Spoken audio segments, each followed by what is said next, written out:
Okay, so today I want to talk with you about that saying.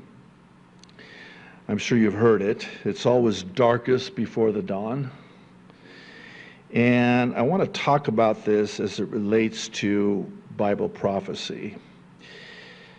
I think you would agree that the world today is becoming increasingly evil with each passing day and is seemingly getting darker by the day. Yay. How's that for an introduction? But God. Like with the darkest period of the night being right before the sun rises, so too is the darkest period of human history right before the sun returns. Sun, capital S-O-N. Right before Jesus returns in the rapture of the church, it will be the darkest period in the night in terms of human history. However, this evil and evil like this will continue to get worse, and the world will continue to get darker as the day fast approaches, and here's why. Bible prophecy tells us, warns us about how bad it will be right before the rapture of the church, and it's getting bad. I mean, let's just be honest with ourselves. We cannot package this any other way than the reality of what's happening. It's getting very dark, and the world is becoming very evil. But that's a good thing, because as the world is becoming increasingly perilous and evil, we can know that the rapture of the church is at the door. Because again, the Bible tells us what the world is going to look like at the time of the end. I want to start with 2 Timothy chapter 3, beginning in verse 1, a very familiar passage. The Apostle Paul writing to Timothy by the Spirit says, "But know this, that in the last days perilous times will come."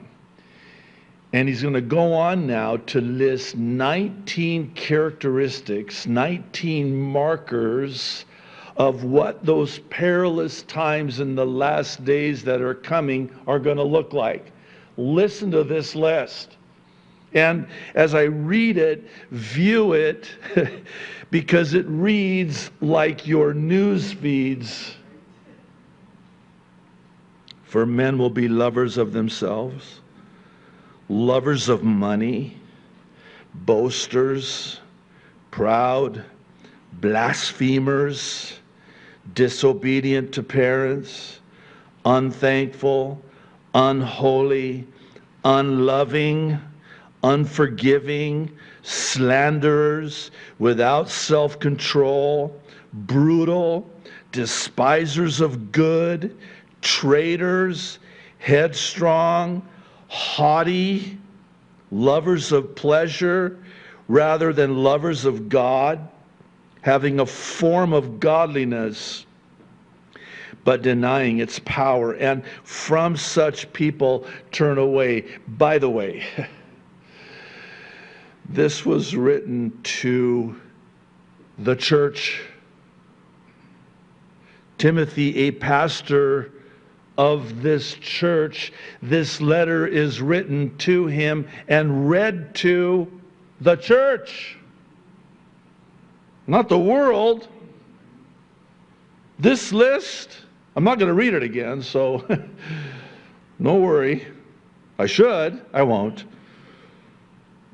But this was a description of what would happen within the church in the last days when the perilous times come. When the Apostle Paul writes to the church in Ephesus, Ephesians chapter 5, beginning in verse 15, he says, "See then that you walk circumspectly, not as fools, but as wise. And here's why. Redeeming the time because the days are evil. This is no time to play around. This world that we're living in today is not a playground, it is a battleground. And sadly, many a Christian today is playing church. I'll take it a step further, dare I say, sadly. I say this with a broken heart, not a condemning or pointing finger. But many a pastor today is playing church too. Sad to say. Ephesians chapter 6, this is a very, again, familiar passage speaking of the armor of God. I want to draw your attention to the first part of verse 13 where Paul says, therefore, take up the whole armor of God. And again, here's why, the why behind the what. That you may be able to withstand in the evil day. That's why. And then Jesus in Matthew's Gospel, chapter 24, verse 37. He says, for the coming of the Son of Man will be just like the days of Noah.